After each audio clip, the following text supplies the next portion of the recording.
Bom dia, boa tarde, boa noite para todos os aterrorizados. Aqui é Angel Black trazendo mais histórias de terror para você. Para você aí que chegou agora, não conhece o meu trabalho, é a sua primeira vez por aqui? Então, dá um voto de confiança, assista o vídeo e, se você gostar, se inscreva no canal, deixe o like, compartilhe esse vídeo com mais pessoas. Ativem as notificações do canal tocando o sininho. E aí, sempre que eu postar algo novo aqui na plataforma, rapidinho você vai ser notificado. Agora, se você não gostar, né? Compartilhe com os seus inimigos, ó, e de quebra você já se vinga deles. E sem mais delongas, vamos à história de hoje. A nossa história de terror, intitulada Os Cavaleiros Forasteiros do Amapá. Às margens do rio Araguari, Amapá, havia um peão chamado Francinaldo. Jovem, de uns 18 anos, trabalhava em uma fazenda e combinou com um peão da fazenda vizinha que se encontrariam na boca do vaquejador, corredor na mata onde o gado percorre entre o curral e o campo aberto. Era uma manhã ensolarada de verão amazônico, com uma brisa fresquinha a acariciar o rosto. Francinaldo havia percorrido a pé cerca de 2 quilômetros e chegara no lugar combinado. Logo notou que o colega ainda não havia chegado, no que ele procurou a sombra de um arvoredo e ali sentou-se sobre o tronco caído e aconchegante que outrora havia sido um pé de bacurizeiro. Logo Francisnaldo avistou a silhueta de 2 peões montados a cavalos. Bem, era comum aqueles encontros com outros peões de outras fazendas que perambulavam em busca de algumas cabeças de gado desgarradas, ou mesmo apenas para passear e espairecer a cabeça. Nisso, os cavaleiros, enfim, chegaram à sua presença. Eram 2 desconhecidos, um negro, forte e não muito alto, o outro, forte, jovem e cor de caboclo amazônico. Eram forasteiros, algo raro ali na região.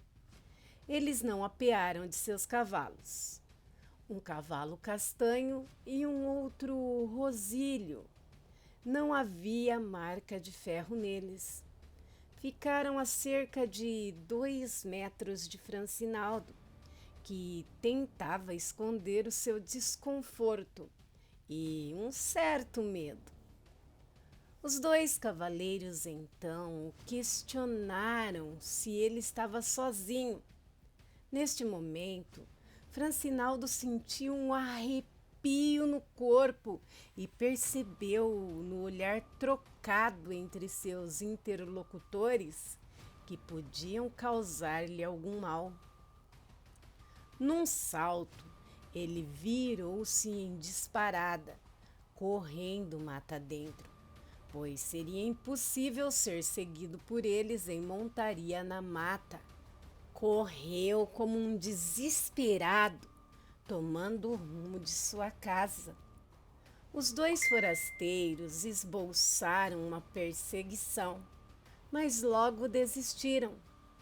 A cerca de uns 80 metros, o peão olhou para trás e notou que seus perseguidores estavam parados no mesmo lugar. Permaneciam ambos olhando com os seus olhos ameaçadores na sua direção, que agora lembrara que seu colega ainda não havia chegado ao encontro marcado. Temeu que este pudesse chegar e se deparar com os cavaleiros forasteiros. Ele deu meia volta na mata e empreendeu outro caminho, para tentar chegar até o seu colega antes que esse se encontrasse com os cavaleiros. Tudo em vão. Francisco percorreu o caminho que seu colega sempre percorria. Foi caminhando, caminhando até chegar à casa do parceiro. Ali perguntou à esposa, que lhe informou que seu marido já há muito havia saído para encontrá-lo. Ele a questionou, disse que havia estado no lugar combinado e o seu colega não havia chegado. Preocupado e também assustado, retornou pelo mesmo caminho que viera. Retornou até a sua casa, de onde havia saído naquela manhã. Ao aproximar-se a uns 150 metros, reconheceu e identificou a silhueta de seu colega que tranquilamente lhe aguardava. Ao chegar, foi questionado por este sobre o não comparecimento ao encontro de ambos. Francisnaldo contou-lhe todo o ocorrido entre ele e os desconhecidos cavaleiros, e, para sua surpresa e espanto, o seu colega lhe disse que comparecera ao encontro e que estivera no local na hora combinada entre ambos, permanecendo ali até cerca de 1 hora atrás, e até sentou sobre o tronco caído de um bacurizeiro, e nada, nem ninguém aparecera por lá. Então Francisnaldo questionou-se o que houvera acontecido ali. Seria delírio o que passava com ele? Mas como? Ele tinha certeza do seu encontro com os cavaleiros desconhecidos. Mas se seu parceiro foi ao encontro, como não via ele e nem presenciou os cavaleiros? Francinaldo, por anos, sempre contava essa história e repetia a mesma, com o semblante amedrontado, e nunca obteve respostas. Relato de Humberto Dantas. E foi postado na página Paravisagento, que vai estar aí na descrição do vídeo.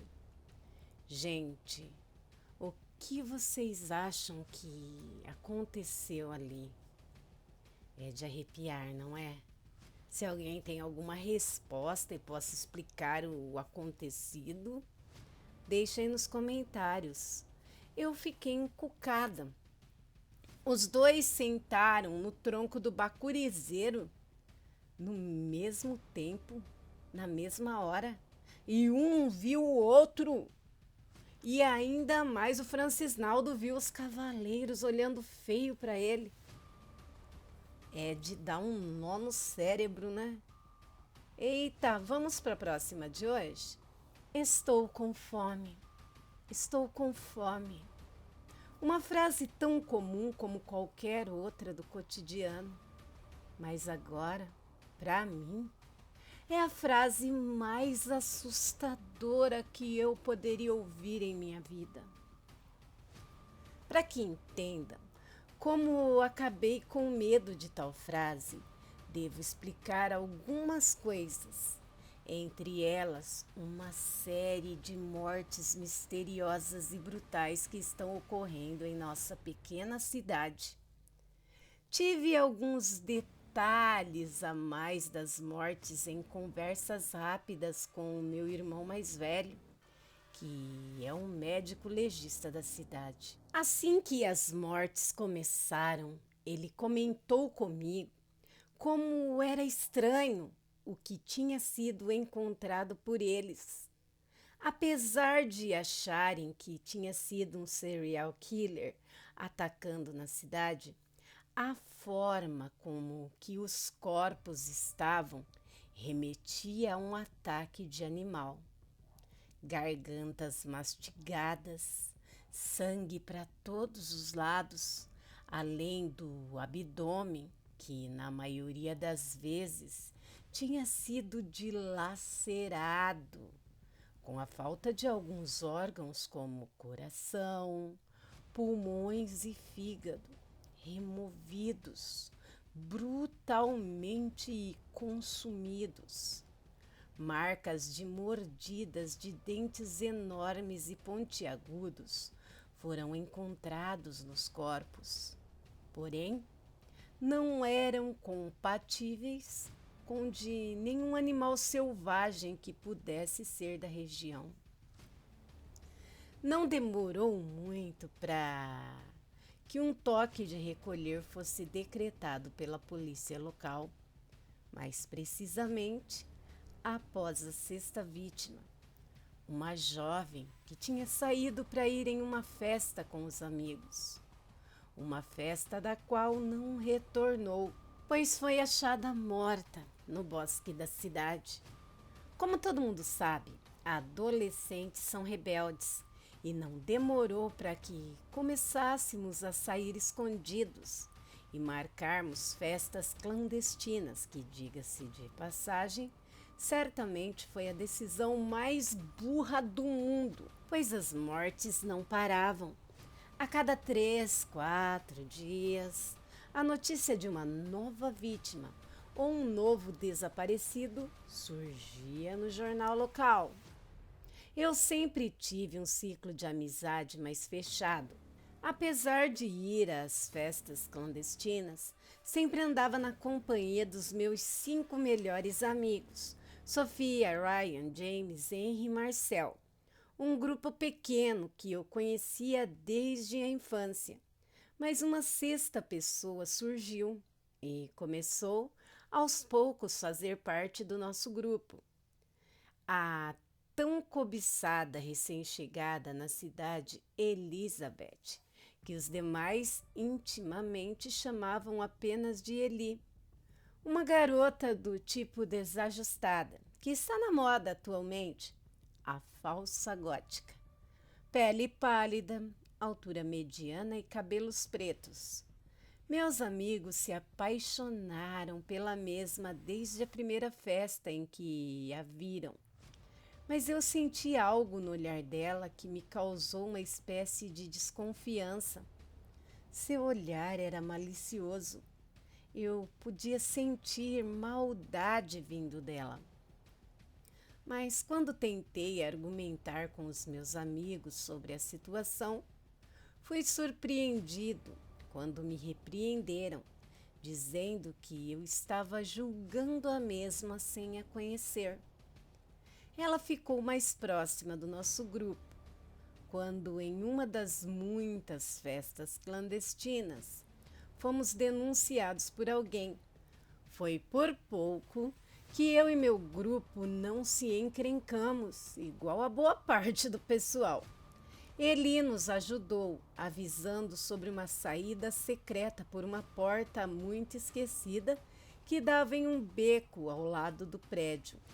Fugimos juntos, correndo por várias quadras, pois sabíamos que tomaríamos a maior bronca de nossas vidas se fôssemos pegos pela polícia.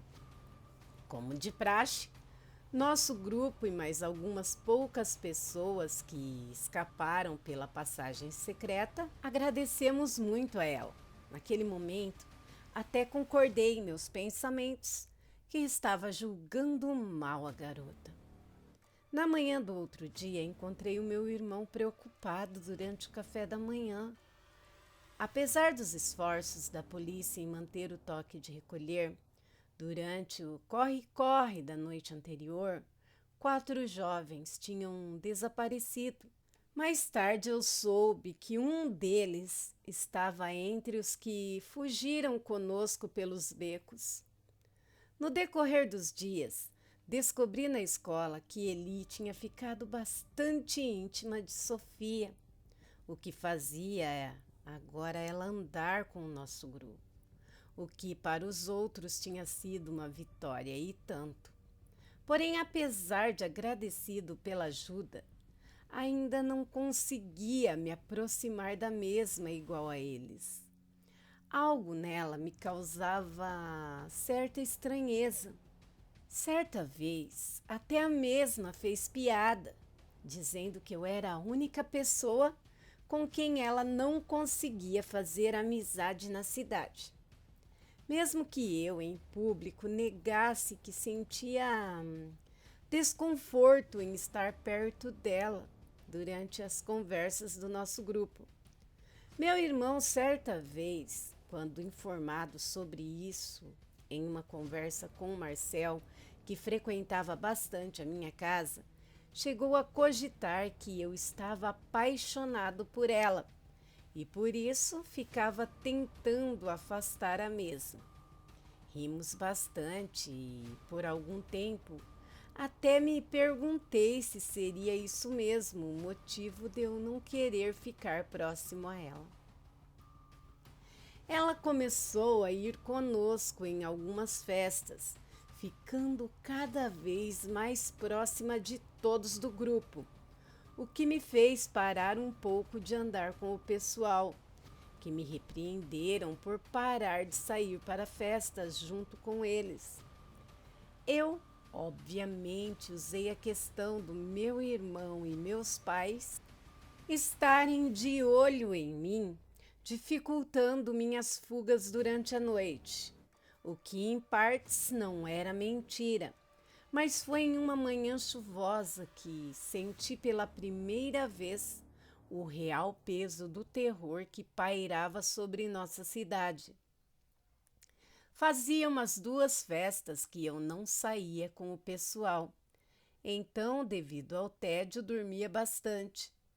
Naquela manhã, quando acordei, vi em meu celular que estava atrasado para ir à aula. Talvez meus pais não tivessem ligado para uma falta em um dia tão chuvoso. Mas logo ouvi uma pequena discussão vindo da cozinha. Meu irmão falando em tom baixo, porém com certa animosidade para minha mãe. Preciso contar ao Marcos. Em breve a notícia vai vazar para a imprensa. Não quero que ele fique sabendo pelos jornais ou por outros amigos. Minha mãe o repreendia dizendo que era um assunto delicado, que quando eu acordasse falaria comigo. Percebendo que se tratava de algo grave, revelei que estava acordado e que tinha escutado a conversa dos dois. Vendo que não tinham mais alternativa, eles, enfim, me revelaram a notícia. Um carro tinha sido encontrado parado, próximo ao bosque da cidade.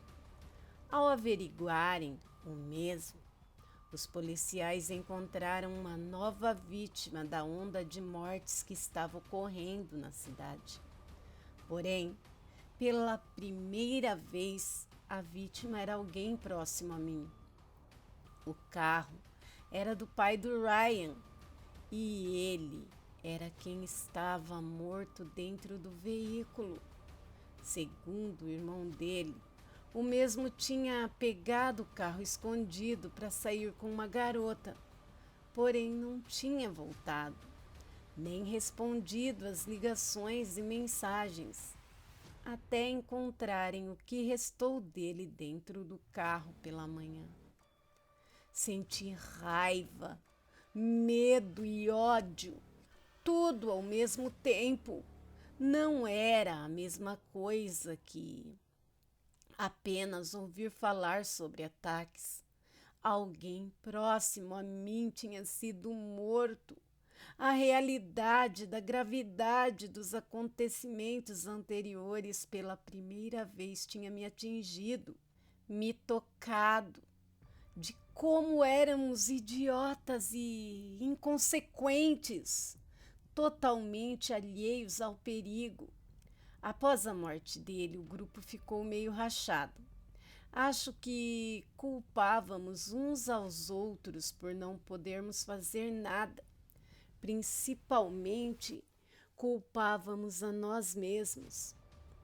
Sentir medo pela primeira vez de algo que fazíamos piada era estranho. Agora que tínhamos sido afetados, pensávamos que era só uma questão de tempo. até ser a nossa própria morte. As coisas só pioraram. Cada vez mais assassinatos brutais de jovens aconteciam e, como eu pressentia, Henry desapareceu. A forma do acontecimento foi parecida com a morte de Ryan. Ele saiu para encontrar alguém que ninguém sabia quem era e sumiu. Ao contrário da primeira vez, dessa vez a tragédia uniu o grupo. Decidimos que tínhamos que nos unir para sobreviver. O foco do grupo se tornou tentar descobrir quem ou o que estava causando as mortes, pois as autoridades, segundo meu próprio irmão, estavam sem nenhum bom palpite investigativo. Tínhamos combinado de não sair sozinhos para ajudar nas buscas por Henry, o que fez o grupo ficar cada vez mais próximo, e pela primeira vez me aproximei de forma amigável de Elizabeth. Apesar de não ter intimidade com ela, estava tentando ser amigável com a mesma, embora não na mesma proporção dos outros, mas estava realmente sendo amigável. E para o meu espanto, ela realmente parecia ser alguém legal, mas como eu já imaginava, alguém do grupo quebraria as regras, e foi assim que James selou seu destino. Segundo os pais, ele saiu para ajudar um grupo de buscas, o qual o restante de nós não foi avisado. Durante essas buscas na floresta, ele se separou do grupo e acabou atacado e morto brutalmente, achado próximo a um parque de diversões abandonado que ficava em meio ao bosque. Após mais essa tragédia, decidimos que faríamos reuniões diárias. Algumas foram em minha casa. Sofia, Eli e Marcel começaram a frequentar bastante minha casa, o que meu irmão e meus pais adoraram, pois a maioria dos jovens tinham sido atacados quando estavam sozinhos. Muitas teorias surgiram e até começávamos a cogitar que o predador ou o assassino poderia ser um ser sobrenatural, um demônio, um lobisomem, um vampiro e etc. Meus pais, aos fins de nossas reuniões, levavam os meus amigos de carro para suas casas e nos obrigavam a cumprir o horário de toque de recolher. Mal sabia eles que, nas primeiras semanas, eu e meus amigos fugimos direto várias noites para participar de festas clandestinas. Segundo meu irmão, a primeira pista relevante descoberta foi uma enorme presa, maior que um dedo, achada presa na caixa torácica de uma das vítimas, o que aumentou e muito a nossa teoria que o assassino era algo sobrenatural, pois, segundo meu irmão, a presa não era compatível com a de nenhum animal, sendo maior do que um dedo humano. Durante uma das nossas últimas reuniões, Marcel revelou em particular para mim que estava namorando com Eli. Fiquei feliz por ele, pois o mesmo parecia bem apaixonado por ela, que tinha se mostrado ser legal com o tempo. Mas foi devido a esse namoro que ele sumiu. Segundo relatos, ele tinha ido com ela a uma festa. Por infelicidade do destino, a polícia descobriu sobre a mesma, e os dois acabaram se separando durante a correria, pois Elizabeth acabou sendo pega pela polícia, enquanto Marcel e os outros conseguiram fugir. Porém, ele não retornou à casa. e ninguém mais o viu após a fuga. Com ele de castigo, apenas eu e Sofia continuamos na busca do meu melhor amigo. Apesar de conhecer os outros desde a infância, Marcel sempre foi o mais próximo. Frequentava desde criança minha casa e vice-versa. Quase uma semana após o desaparecimento dele, naquela tarde chuvosa, recebi uma mensagem de Sofia. Na mensagem dizia que tinha uma pista do paradeiro de Marcel. A localização que ela me enviou era de um local que eu e ele conhecíamos bem, um casarão abandonado que ficava em meio ao bosque. O local tinha fama de ser mal assombrado, embora tenhamos provado em nossa infância que não era, pois os dois não saíamos de lá. Eu e ele conhecíamos aquela velha mansão de cima a baixo, até os túneis secretos dela, que davam saída para diferentes pontos da floresta. Coloquei a minha capa de chuva e saí escondido de meus pais com a minha bicicleta. A trilha que levava até a velha casa era lamacenta e escorregadia, o que atrasou um pouco a minha chegada. Quando cheguei lá, estava quase noite. A falta de luz se dava também ao fato da forte chuva. A porta da frente estava entreaberta. Então encostei a minha bicicleta e entrei, mandando uma mensagem para Sofia, avisando que eu estava ali. Mas estranhamente ela visualizou e não respondeu. Quando passei pela porta, um vento gelado percorreu o local, me deixando arrepiado e com um mau pressentimento. Chamei o nome dela algumas vezes, mas sem resposta, até que ao subir no segundo andar e chamar novamente, ouvi uma voz me responder, mas aquela voz não era a voz de Sofia. Ao me aproximar do cômodo de onde a voz tinha vindo, finalmente confirmei que não se tratava da minha velha amiga.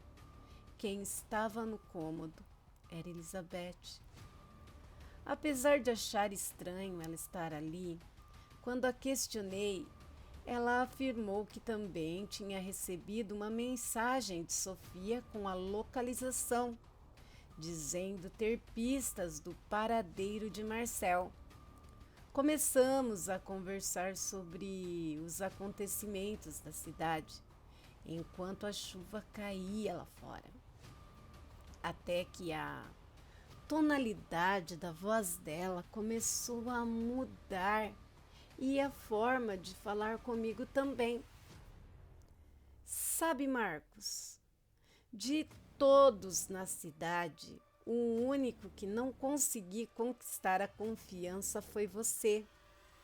Acho isso interessante, pois nós geralmente conseguimos manipular humanos com facilidade.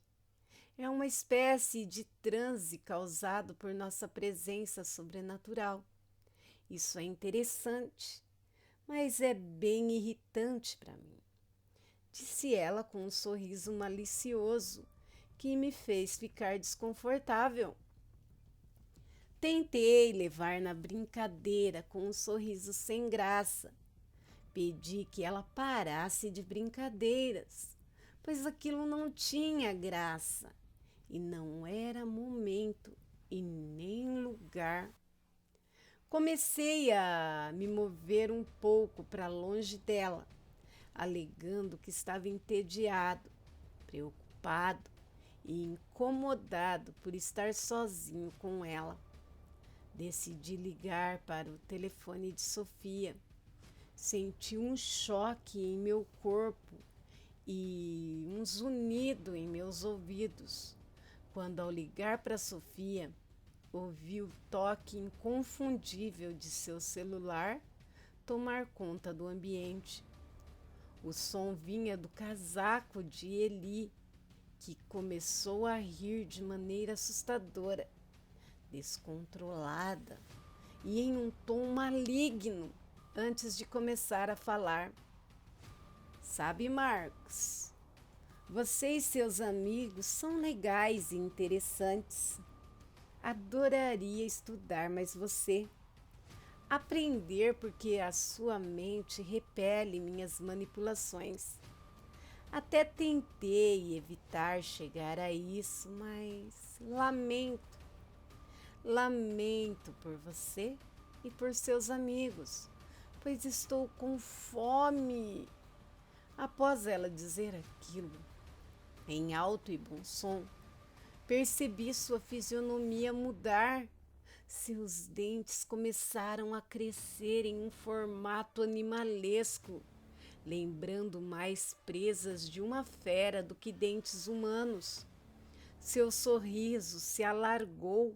Agora a abertura de sua boca tinha se alargado ao formato de sua mandíbula completa. De imediato comecei a fugir pela mansão, ouvindo ela me seguir a passos lentos e pesados, seguidos daquela gargalhada assustadora. Ela queria que eu soubesse que ela estava me perseguindo. Ela sentia prazer em saber que eu estava fugindo e com medo. Foi ao entrar em um dos vários cômodos da mansão para me esconder que quase vomitei. Assim que meu nariz foi tomado por um odor fétido dentro do cômodo. Lá haviam vários corpos, entre eles os dos meus amigos. Ao ver o corpo de Sofia, tentei verificar se ela ainda estava viva, mas ao se aproximar percebi que sua cabeça estava quase decepada por uma enorme mordida em seu pescoço. Não havia tempo para chorar ou lamentar por eles. Então voltei a fugir, ouvindo os passos e aquela risada maldita. Como disse anteriormente, para minha sorte, por ironia do destino ou não, eu conhecia o lugar como a palma da minha mão. Quando consegui me afastar dos passos, rapidamente entrei em uma das portas que dava para dentro das paredes da mansão, que eram ocas para facilitar a manutenção. Através dela, segui até o porão por onde era possível acessar vários túneis que antigamente tinham sido feitos para escoar a água da chuva vinda da floresta para dentro das cisternas da mansão. Enquanto corria pelas redes de túneis, momentaneamente senti uma nostalgia, lembrando da infância, mas logo ela foi substituída por medo, ao ouvir aquela risada maligna ecoar por dentro deles. Não podia dizer com certeza de onde vinha, pois eram vários ramais. Comecei a correr sem parar, torcendo para que ela não me alcançasse e para que nenhum deles estivesse inundado, o que poderia causar a minha morte por afogamento devido à correnteza. Quando finalmente consegui sair dos túneis, me vi próximo ao parque de diversões, onde o corpo do meu amigo tinha sido encontrado.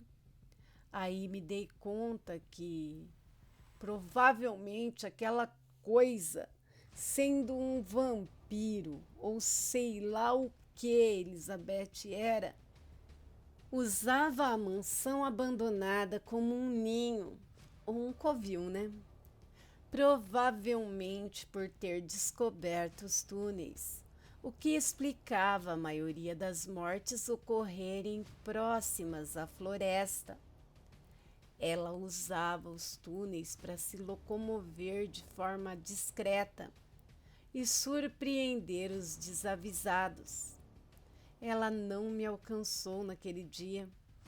Não sei se mudou de ideia, se fui mais rápido ou se apenas achou que não compensava continuar me seguindo. Os policiais encontraram a maioria dos corpos dos desaparecidos após o meu depoimento. Elizabeth, como era de se esperar, se esse era o seu nome verdadeiro, desapareceu de forma mágica. Assim como tinha aparecido na cidade, sumiu. E foi descoberto que ela não apresentou nenhum documento para se matricular na escola. Quando questionaram a direção, apenas disseram que não sabiam explicar. Talvez fosse a tal influência sobrenatural que ela me contou que tinha na mansão. Obviamente, a metade do meu depoimento foi desconsiderado, pois não acreditavam que ela era um monstro como descrevi. Apenas consideravam a mesma como uma serial killer maníaca. Meus pais me obrigaram a fazer acompanhamento com psicólogos, que me fizeram jurar que tudo aquilo, a transformação dela, entre outras coisas, eram apenas uma forma da minha mente lidar com o trauma de ver os meus amigos mortos por alguém próximo. Seja como for, agora saio pouco, não tenho mais amigos, sou recluso e apenas meu irmão não me critica devido ao que viu no seu trabalho durante aquele tempo sombrio. 2 anos já se passaram. A cidade voltou ao normal. Praticamente esqueceram as dezenas de mortes. Nada fora do comum ocorreu novamente. Meu conselho é: tomem cuidado e sigam seus instintos. Não confiem em pessoas desconhecidas, pois apesar de todo o tempo que passou, ainda tenho medo de estar andando pela rua e ouvir aquela voz doce e assustadora dizer em alto e bom som: estou com fome. Fonte: Contos Sombrios. Autor: Carlos Alexandre Elrich. Aterrorizados, essa aqui me arrepiou, hein? Esse conto foi feito para tirar o sono dos desavisados. Imagine-se vindo de uma balada às 3 da manhã e aparece uma moça linda, maravilhosa, toda gótica, olha para você e diz: tenho fome. Arrepiou aqui. Bem, deixem aí suas opiniões nos comentários. E aí, você que está pela primeira vez no canal, gostou? Então se inscreve aí, não perca mais tempo, vem para minha alcateia você também. Peço a todos que não saiam do vídeo sem deixar aquele like maroto, compartilhar o vídeo, ativar as notificações do canal para não ficar de fora sempre que eu postar algo novo aqui na plataforma. Tudo isso ajuda muito o canal, galerinha. Mas tem outras maneiras de ajudar também. Superchat, super stickers, valeu? E até mesmo o Pix do canal que vai estar na descrição do vídeo. Toda ajuda, como eu sempre falo, é muito bem-vinda e eu agradeço do fundo do meu coração. Amores, se você tiver um relato, um conto, uma história e queira compartilhar conosco, é só enviar para o e-mail do canal que está na descrição do vídeo. Pode demorar um pouquinho, mas assim que você menos esperar, quando você menos esperar, você verá o seu relato, conto, história, seu trabalho sendo narrado por mim. Só especifique como você quer que eu narre, anonimamente ou te dando os créditos e outras maneiras que você quiser. Basta escrever quando me enviar o seu texto. Valeu, galera? Galera aterrorizada do meu coração. Vocês podem me seguir nas outras redes sociais e prestigiar meu outro canal, além de dar uma olhada nas playlists do canal que está assim de vídeos. Quero agradecer agora a todos os canais parceiros, grupos, páginas e vlogs que me ajudam e muito, tanto na criação quanto na divulgação do meu trabalho, dando ênfase, a dois grupos do app vizinho. O grupo Contos Sombrios, do nosso amigo Carlos Alexandre Elrich, e também Pará Visagento, que vem com lendas do Pará, com relatos de arrepiar o pelinho do sovaco. Sem esquecer também do Guardião Sinistro, que sempre uso conteúdos dele também, entre muitos outros grupos maravilhosos. Sempre que você for na descrição do vídeo, você vai estar vendo a fonte de onde o relato foi tirado. E principalmente agradecer a vocês, aterrorizados. Sem você não teria canal, não teria Angel Black e essa história não seria realidade. A nossa história. A história minha, sua e do canal Angel Black Contos de Terror. Um forte abraço, daquele de quebrar o ossinho, sabe, bem apertado mesmo, e um beijo cheio de carinho no coração de cada um de vocês. Bem, meus amigos, por hoje é só. Fiquem com Deus e até o próximo vídeo. Fui!